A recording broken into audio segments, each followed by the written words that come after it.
EVM पे हम बहुत बड़े लड़ाई लड़ने वाले हैं। ईवीएम पर, हाँ, हाँ, मैं याद दिला रहा हूँ ना, मैं याद दिला रहा हूँ। ये तो देखो, ईवीएम पे हम बहुत बड़ी लड़ाई लड़ने वाले, क्योंकि ईवीएम पे एक जो बहुत महत्वपूर्ण सवाल है वो ये है कि ईवीएम यहाँ से रिलीज हो जाती है इलेक्शन कमीशन से बहुत दिन पहले। 141 मेंबर ऑफ पार्लियामेंट को सस्पेंड करके कानून बनाया सरकार ने उस दिन।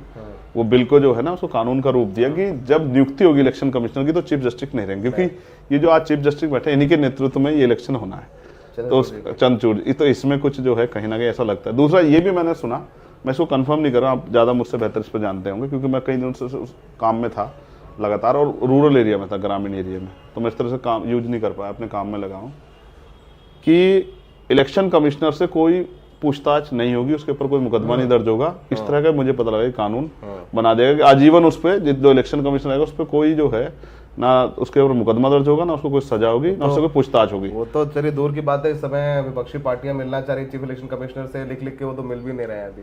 देखो, इसमें समझना पड़ेगा कि इलेक्शन कमिश्नर की नियुक्ति सरकार कर रही है, जब तक सरकार कर रही है तो वो सरकार, और जब उसको इतनी छूट दे दी, कोर्ट नहीं सुनेगा, सुप्रीम कोर्ट में गए मामला ईवीएम को लेकर के। अब ये सुप्रीम कोर्ट के ऊपर प्रश्न चिन्ह खड़ा हो गया कि सुप्रीम कोर्ट अपने आप को साबित करे कि वो कॉन्स्टिट्यूशनली जो है राइट्स जो उनका बचाव करेगी, और देश में हिटलरशाही का मतलब तानाशाही को बढ़ावा नहीं होने देगी, डिक्टेटरशिप को बढ़ावा नहीं। ये आज सुप्रीम कोर्ट में बैठे जजों को इस देश के लिए सुनिश्चित करना है, उनको साबित करना है खुद को कि भाई हम यहाँ बैठे हैं तो हम जो अपनी पावर का यूज करके इस डिक्टेटरशिप को रोकेंगे। तो ईवीएम पे हम लोग बात करते हैं, ईवीएम यहाँ से रिलीज हो जाती है, लेकिन असल ईवीएम जो है प्रोग्रामिंग कब सेट होती है, आप ये देखो, जब नॉमिनेशन हो जाता है, नॉमिनेशन के बाद नाम वापसी हो जाती है, और तब जो प्रत्याशी बचे रह जाते हैं और वो किस किस सिंबल पे लड़ेंगे और कहाँ कितने प्रतिशत लड़ेंगे, ये फीडिंग उसमें होती है। ये चुनाव से मुश्किल से 8-10 दिन पहले जब वोटिंग जिस दिन शुरू होती है सबके एजेंट्स को टेस्ट कराया जाता है। मैं कुछ और कह रहा हूँ, उसको टेस्ट को छोड़ो, ईवीएम जब यहाँ से रिलीज हुई उसको नहीं पता कौन से बूथ पे जाएगी, उस पर कहाँ कौन प्रत्याशी, ये सेटिंग यहाँ नहीं होती है। ये सेटिंग कहाँ होती है?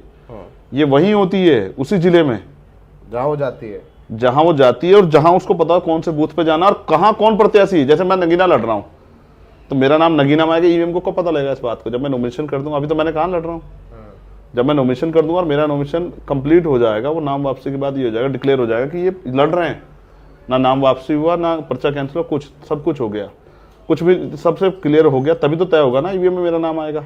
तो वो जो सॉफ्टवेयर अपडेटिंग होती है, ये एक बहुत बड़ा झोल है जिसको समझना पड़ेगा।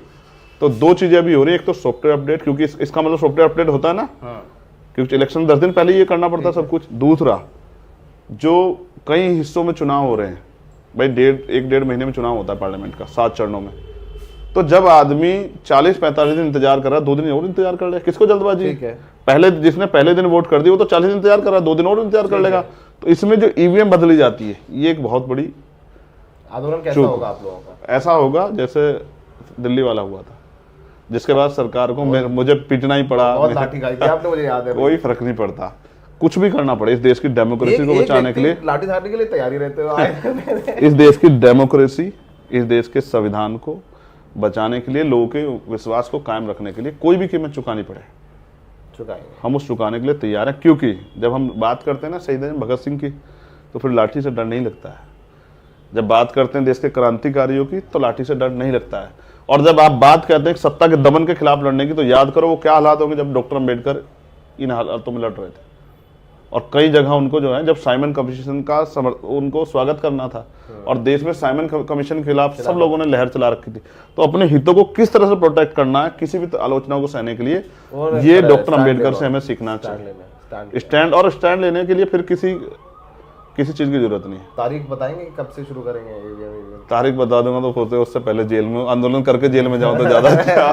तो ये देखिए, रेड माइक पे हम लोग बहुत अनफिल्टर्ड टाइप बात करते हैं चंद्रशेखर से, बड़े आज बहुत इतने इंटरव्यू के, लेकिन इतना खुल के बात जो है, मैंने सवाल ही पूछे बात खुल के, और आपने खुल के जवाब भी दिया, आज एंकर भी हो गए थे चंद्रशेखर जी। तो बहुत बढ़िया बातचीत रहा। मैं कहता हूँ रेड माइक के हर इंटरव्यू देखिए, पर ये इंटरव्यू बहुत विशेष रूप से देखिए, क्योंकि आपको समझ में आएगा कि तमाम उन मुद्दों पर जिन्हें आप टीवी पर देखकर अपनी राय बनाते हैं, उनसे जुदा भी एक राय है, क्योंकि वो काउंटर नैरेटिव या उसका काउंटर जवाब, लॉजिकल जवाब आप नहीं सुन पा रहे हैं, देख पा रहे हैं। तो उसको समझने जानने के लिए इंटरव्यू जरूर देखिए। हमेशा कहते हैं चंद्रशेखर जी, आगे भी कह रहे हो लाठी खाने को तैयार हो, आंदोलन करने को तैयार हो, अभी चुनाव लड़ेंगे, सब इनका साथ देंगे नहीं देंगे एक बड़ा सवाल है। अब आगे इनसे बात करते रहेंगे। लोकसभा चुनाव में नगीना से इनकी दावेदारी है। अब केंद्रीय चुनाव चिन्ह इनका है, तो ये जाति से ऊपर उठ के, बाबा साहब ने भी अपनी किताबों में लिखा कि जिस दिन देश के लोग जाति से ऊपर उठ के मुझे देखेंगे, मेरे देश के प्रति समर्पण को देखेंगे, मेरे संघर्ष को देखेंगे, उस दिन लोगों को मुझसे प्रेम हो जाएगा। मुझे भी, जब आपने कहा ना कि साथ देंगे नहीं देंगे, जिस दिन मुझे भी लोग जाति से ऊपर उठ कर प्रेम हो देखेंगे जाएगा आपसे। और ये महसूस करेंगे कि वो आदमी करना क्या चाहता है, तो मुझसे प्रेम लोगों को हो जाएगा।